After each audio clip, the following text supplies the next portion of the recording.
Welcome back to the Future Archive. Today, we examine archived broadcasts from July 13, 2026, a day that offered a mix of sporting ambition, ethical dilemmas, environmental irony, digital persistence, and hard-won justice.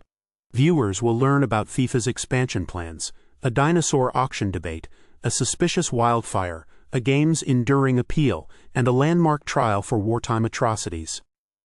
The first story.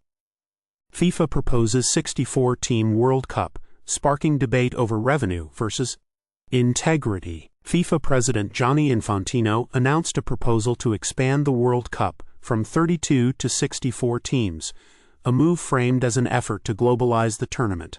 The suggestion, made in July 2026, immediately drew criticism from players, coaches, and fans. Concerns included increased player burnout due to a longer tournament schedule, dilution of competitive quality, and the logistical nightmare of hosting more matches. Critics argued that the decision prioritized revenue over sporting integrity, as more teams would mean more games, more broadcasting rights, and more sponsorship opportunities. Infantino, however, defended the idea as a way to include more nations and grow the sport. This proposal revealed the tension between commercialization and tradition in modern sports. By 2050, the World Cup had indeed expanded, though not without consequences. The tournament became a sprawling, months-long spectacle, with matches often played in empty stadiums as fans struggled with the sheer volume of games. The move also accelerated the trend of treating athletes as disposable assets, a problem that would later require AI-managed player rotation systems to mitigate.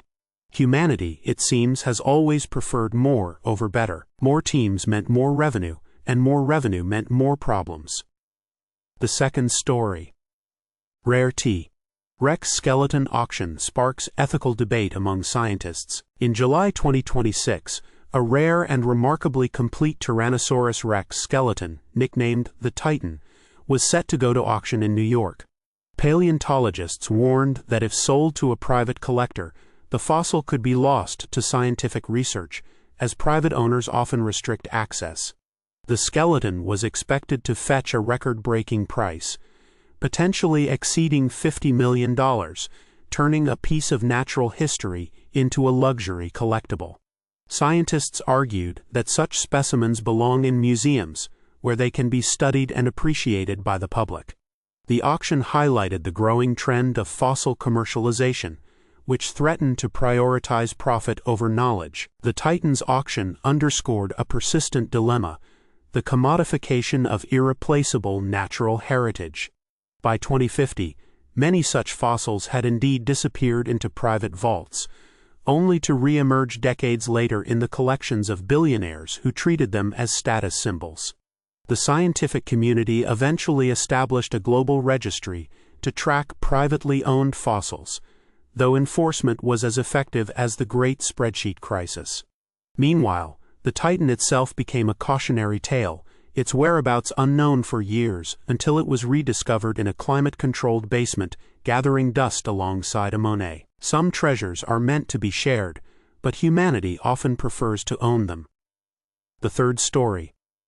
Wildfire near Paris, suspected as arson, highlighting climate and security risks. A massive wildfire raging south of Paris in July 2026 was suspected to have been set deliberately, according to French authorities.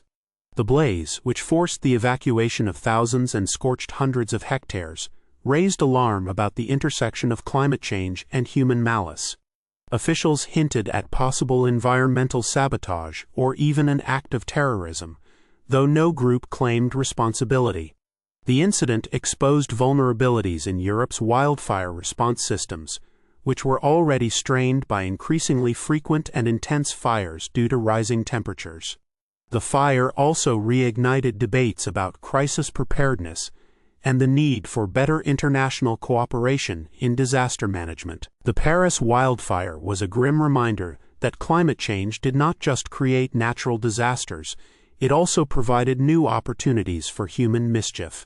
By 2050, deliberate fires had become a disturbingly common tactic in protests, insurance fraud, and even corporate sabotage, a practice later dubbed pyromarketing. Governments responded with AI-driven surveillance systems, though these were often outsmarted by low-tech arsonists. The 2026 fire also marked the beginning of what historians now call humanity's favorite strategy, addressing the symptoms of climate change while doing little to curb its causes. When nature burns, humanity finds a way to pour gasoline. The fourth story. Pokémon Go celebrates 10 years, millions still chasing virtual creatures. A decade after its 2016 launch, Pokémon Go remained a global phenomenon, with millions of players still roaming streets, parks, and landmarks in search of virtual creatures. The game's longevity was a testament to its unique blend of augmented reality, nostalgia, and community engagement. Niantic, the game's developer, continued to introduce new features, events, and creatures to keep players engaged. The game had also evolved into a cultural touchstone, influencing urban design, with parks adding Pokestops, and even shaping social interactions. Despite its enduring popularity, critics noted that the game's appeal had shifted from novelty to habit, with many players continuing out of routine rather than passion. Pokémon Go's persistence highlighted humanity's enduring fascination with blending digital and physical worlds. By 2050, augmented reality had become ubiquitous, though Pokémon Go was remembered as the last time people willingly walked outside to interact with it. The game also foreshadowed the subscription wars, as Niantic gradually monetized nearly every aspect of the experience, from virtual items to real-world events. Yet, for all its commercialization, Pokémon Go remained a rare example of technology bringing people together, even if it was just to stare at their phones in the same physical space. 10 years of chasing Pikachu, and humanity was still looking for the point. The fifth story. German court convicts Iraqi couple of enslaving Yazidi girls in landmark ISIS trial. In a historic ruling, a German court convicted an Iraqi couple of enslaving Yazidi girls during the height of ISIS's reign of terror. The couple, who had fled to Germany as refugees, were found guilty of purchasing and brutally abusing two Yazidi girls, aged 11 and 12, in Iraq. The trial was one of the first to address the systematic enslavement of Yazidi women and girls by ISIS, a genocide recognized by the United Nations. The conviction marked a rare legal victory for the victims, many of whom had struggled for years to have their cases heard. The court's decision sent a strong message about accountability for wartime atrocities, though it also highlighted the challenges of prosecuting such crimes across borders. This trial was a small but significant step toward justice for the Yazidi community, which had suffered immensely under ISIS. By 2050, international courts had become more adept at prosecuting such cases, though the process remained painfully slow.